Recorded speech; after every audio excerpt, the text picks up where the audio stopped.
Hello दोस्तों, अपन पढ़ रहे हैं राजस्थान का भूगोल और राजस्थान के भूगोल की ऑनलाइन क्लास में आप सबका स्वागत है। डेली अपनी राजस्थान की ज्योग्राफी से संबंधित क्लास लगती है और आने वाले कंपटीशनों के लिए एक तरह से रामबाण साबित होगी। आप सब लोग अपने दोस्तों को जोड़ लीजिए और नियमित रूप से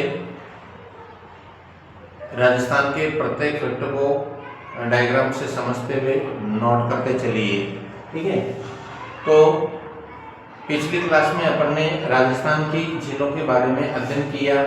झीलों को दो भागों में बांट करके अध्ययन किया, एक तो खारे पानी की झीलों के रूप में और दूसरा मीठे पानी की झीलों के रूप में।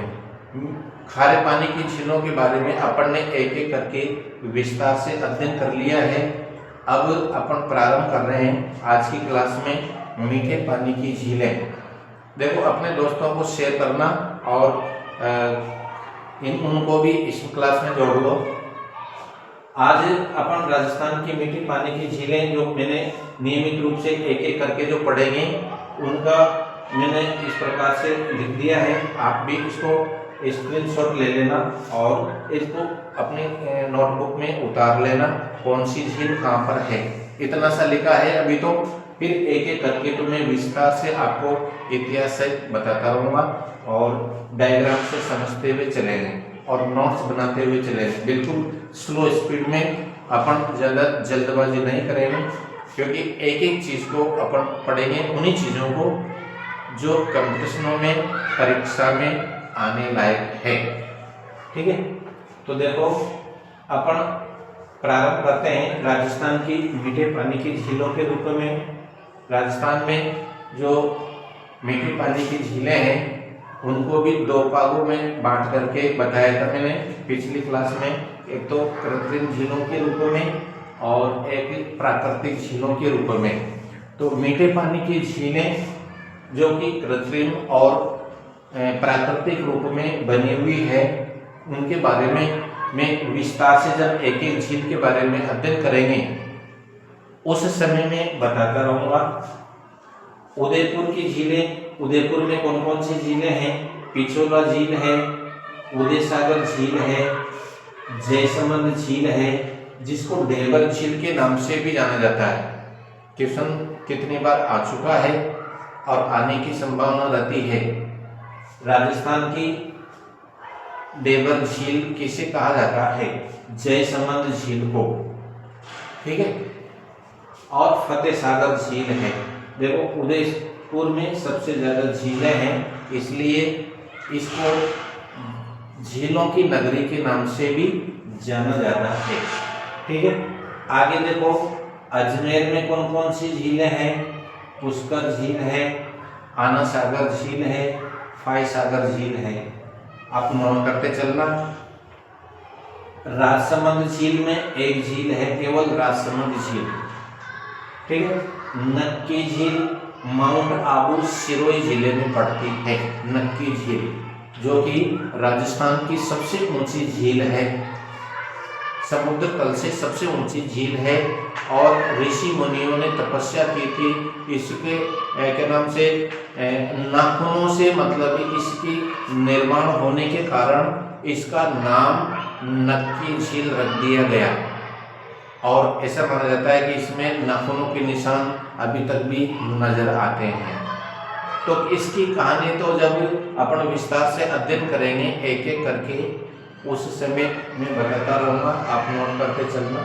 ठीक है, तो नक्की झील कहाँ पर है? माउंट आबू सिरोही जिले में। जोधपुर में बालसमंद झील है और कायलाना झील है। कायलाना झील के बारे में क्वेश्चन इतना सा आता है, कायलाना झील कहाँ पर है? बस कितने बार आ चुका है, पर छोटी सी झील है, पर ये एक तरह से आ जाता है कायलाना झील। अपन तो इम्पोर्टेंट की झीलों के बारे में पढ़ते रहते हैं विस्तार से, और वह इस प्रकार की झील को उठा करके पूछ लेता है जिधर किसी का ध्यान ही नहीं होता। तो कायलाना झील जोधपुर में है, बालसमंद झील जोधपुर ग्रामीण में है। अब जोधपुर के भी दो पार्ट हो गए ना, शहरी जोधपुर और ग्रामीण जोधपुर, तो जोधपुर ग्रामीण में आता है ये। बीकानेर में कौन कौन सी झीलें हैं? कायलाना झील और गजनेर झील। गजनेर झील भी इसी बीकानेर में आती है। अलवर जिले में सिलीसेट झील है। सिलीसेट झील के बारे में भी बहुत इतिहास है और इसके बारे में भी क्वेश्चन पूछ करके आ जाता है। कितनी बार क्वेश्चन आ चुका है सिलीसेट झील के बारे में। तो सिलीसेट झील इतना सा ध्यान रखो अभी तो कि अलवर जिले में है, ठीक है, और नोट करते चलना। धौलपुर में कौन सी झीलें हैं? तालाबशाही झील धौलपुर में है। पाली जिले में चोपड़ा झील है। पाली जिले में कौन सी झील है? एक ही झील है, चोपड़ा झील। बूंदी जिले में जेतसागर झील है, जेतसागर। और जैसलमेर में गढ़सीसर झील है, गढ़सीसर। भरतपुर में मोती झील है, मोती झील।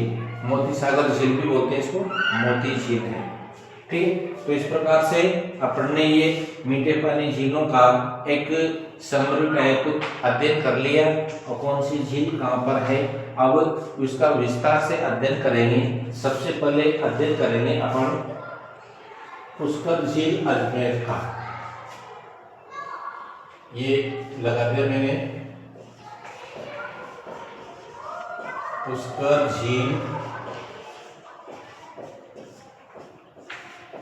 अजमेर।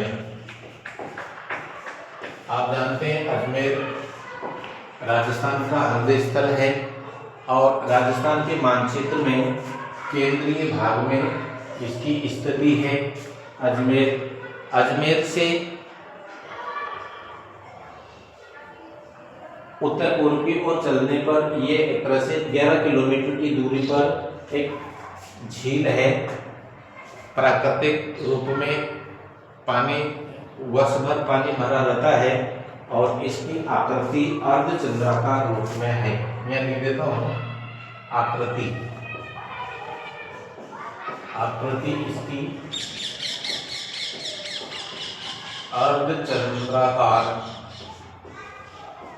अर्धचंद्राकार की इसकी आकृति है, ठीक है। तो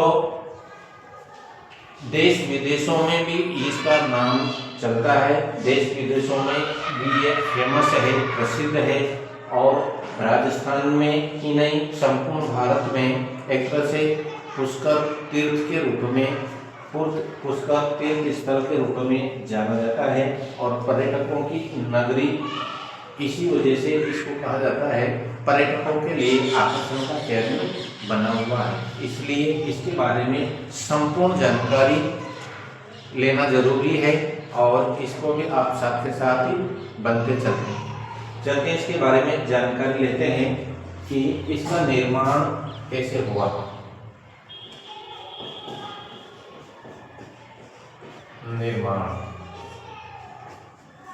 निर्माण इस प्रकार से माना जाता है कि ब्रह्मा जी ने अपने कमल के पंखुड़ी से इसका निर्माण कराया। ब्रह्मा जी द्वारा कमल की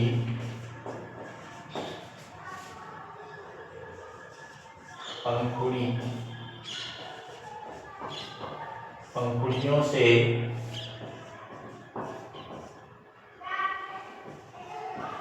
अथवा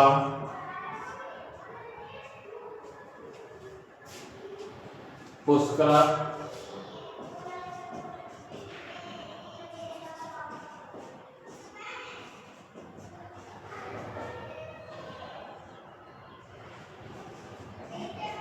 ब्राह्मणों ने इसका निर्माण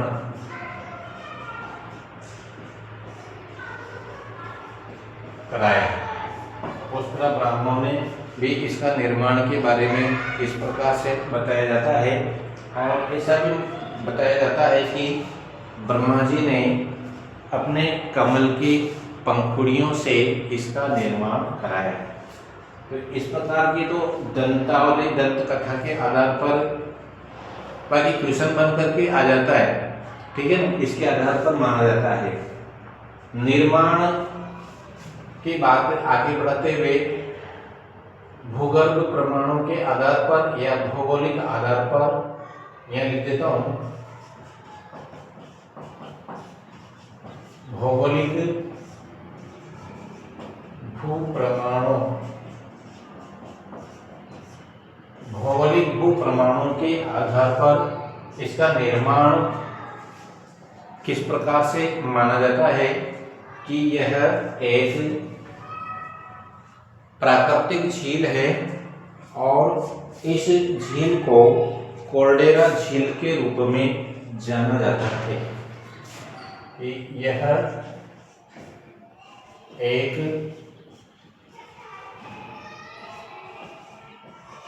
कोल्डेरा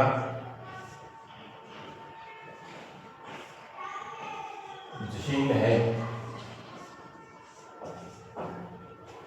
कोल्डेरा किसको कहा जाता है? ज्वालामुखी के ऊपर का जो मुख होता है, मुख, जिस मुख से तप्त लावा निकलता है, वह मुख किसी कारणवश विशाल चट्टानें उसके मुख में जमा हो जाने से जिस नलिका से वह तप्त लावा बाहर आता है वह अवरुद्ध हो जाता है।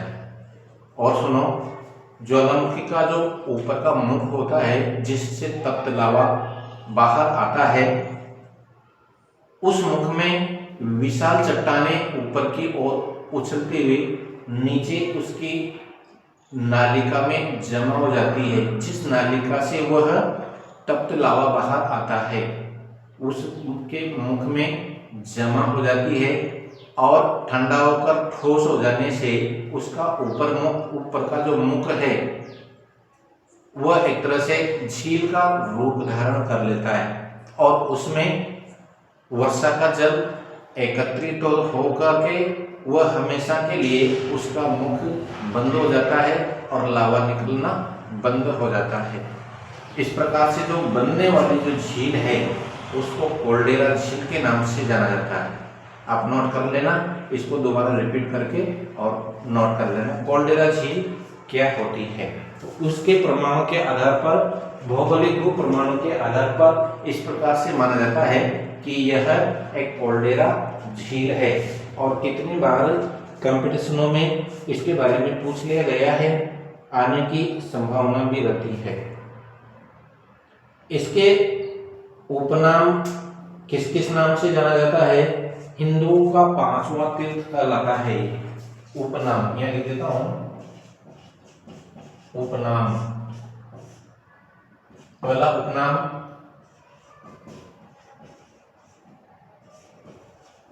हिंदुओं का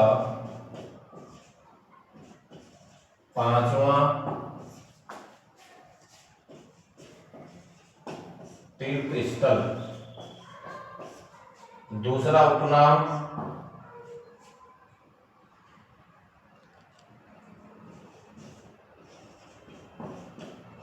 तीर्थों का मामा। और भांजा किसको कहा जाता है?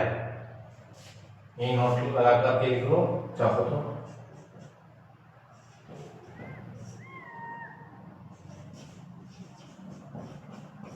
तीर्थों का भांजा किसको कहा जाता है? मच्छकुंड धौलपुर।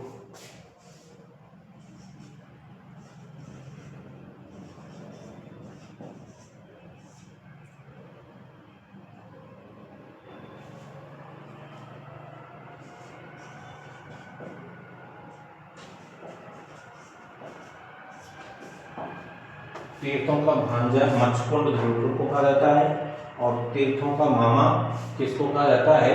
पुष्कर झील अजमेर को। ठीक है, आगे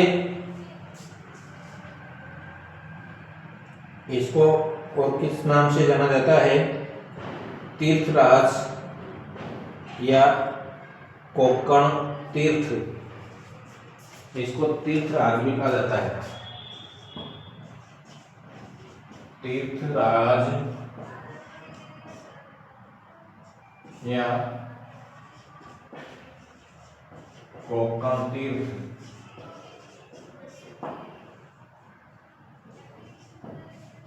और चौथी उपमा क्या देते हैं इसको,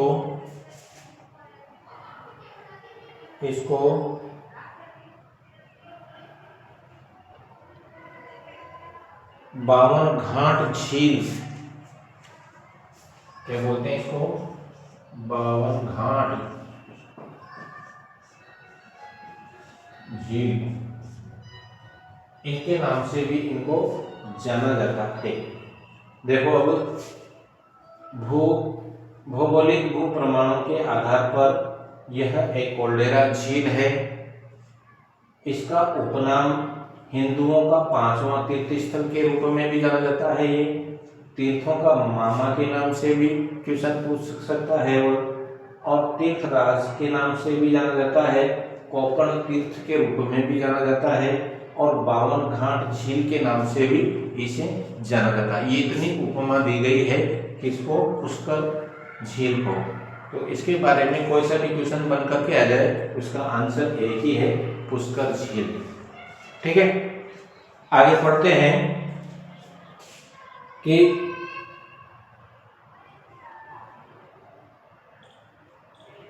सन 1996-97 में इस झील की सफाई,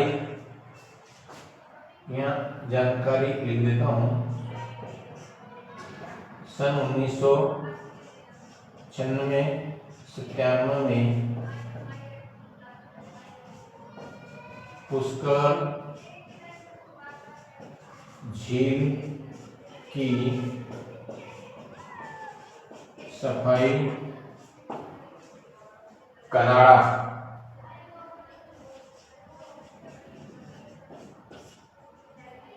कनाडा के सहयोग से हुई। देखो भारत के लोग कितने महान हैं जो अपने इस इतनी सुंदर प्राकृतिक झील का गंदी तो करना जानते हैं, पर सफाई करना विदेशी के आते हैं। क्या कोई बात नहीं, इतना ध्यान मत दो आप। सन 1996-97 में पुष्कर झील की सफाई कनाडा के सहयोग से की गई। और आगे इसके बारे में क्या जानकारी है, जानकारी से संबंधित और विशेषताओं से संबंधित क्वेश्चन बनकर के आ जाते हैं। तो विश्व का प्रथम विशेषताएं ये लिख देता हूं, विशेषताएं, प्रथम विशेषता है कि यहाँ पर विश्व का प्रथम यज्ञ हुआ था। ठीक है, विश्व में सबसे पहले यज्ञ इसी झील के किनारे पर हुआ। और दूसरी विशेषता क्या है, कौन सी झील के बारे में, पुष्कर झील के बारे में। और दूसरी विशेषता है कि महाभारत के कौरव और पांडवों का महाभारत काल, महाभारत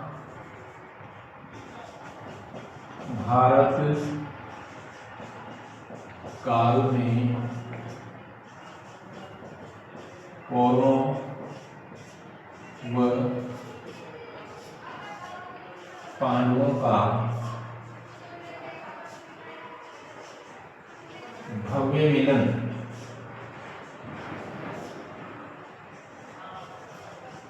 इसी झील के किनारे हुआ। और समझ लो महाभारत काल के जो कौरव और पांडव हैं उनका भव्य मिलन इसी झील के किनारे पर हुआ था। तो क्वेश्चन किसी भी प्रकार से पूछ करके आ जाए, आप लोग इसी का बारे में अध्ययन करना है। और आगे देखो भगवान श्री राम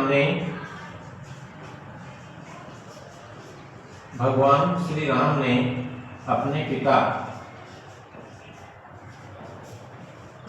अपने पिता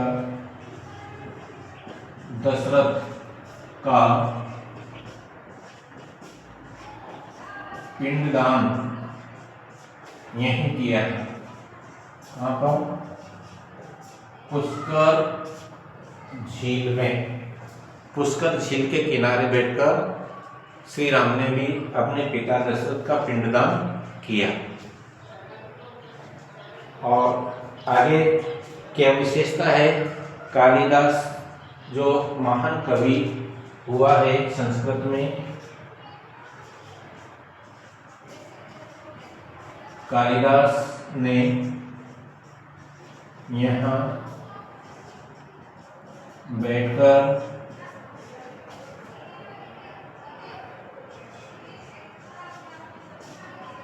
अभिज्ञान शाकुंतलम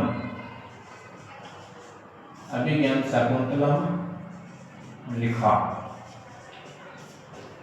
जो कालिदास की महान कृति है अभिज्ञान शाकुंतलम, इसको लिखा कहाँ पर?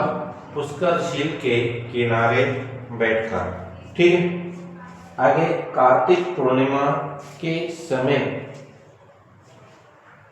यहाँ पर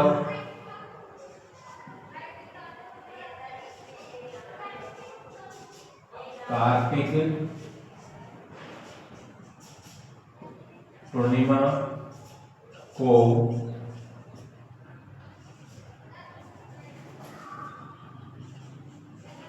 राजस्थान का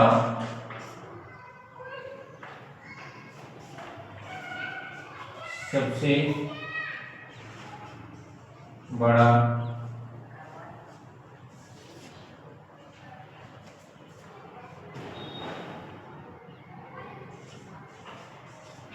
पशु मेला लगता है। यानी कि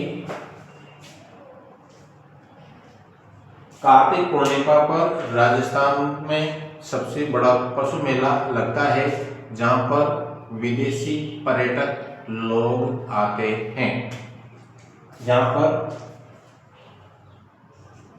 सर्वाधिक विदेशी पर्यटक आते हैं। तो सर्वाधिक पर्यटक लोग जो पशु मेले में आते हैं, उस दृष्टि से राजस्थान का सबसे बड़ा मेला है और ये इसी पुष्कर झील के किनारे पर लगता है। तो आप लोग अपने इसी क्लास में इसी प्रकार से अपन मीठे पानी की झीलों को एक एक कर करके और विस्तार से अध्ययन करते हुए चलेंगे। जिस प्रकार से अपन ने पुष्कर झील के बारे में पढ़ा है ना, इसी प्रकार से और दूसरी झीलों के बारे में भी विस्तार से अध्ययन पढ़ेंगे। आप एक एक चीज को नोट करते चलें, ठीक है, और एक एक चीज को आप पढ़ते चलें और राजस्थान के मानचित्र से संबंध जोड़ करके उसमें देख करके पढ़ते चले। अपने दोस्तों को भी इसमें जोड़ते चलें, शेयर और सब्सक्राइब करते चलें, ठीक है। और देखो कोटा विश्वविद्यालय कोटा से संबंधित जितने भी एग्जाम वगैरह और प्रैक्टिकल इधर से एग्जाम फॉर्म वगैरह, इन सब की सूचना भी इसी चैनल के माध्यम से मिलती रहेगी। मैं बिल्कुल समय समय पर आपको इस चैनल से सूचनाएं उपलब्ध कराता रहूँगा। आप इस चैनल को देखते रहिए। धन्यवाद।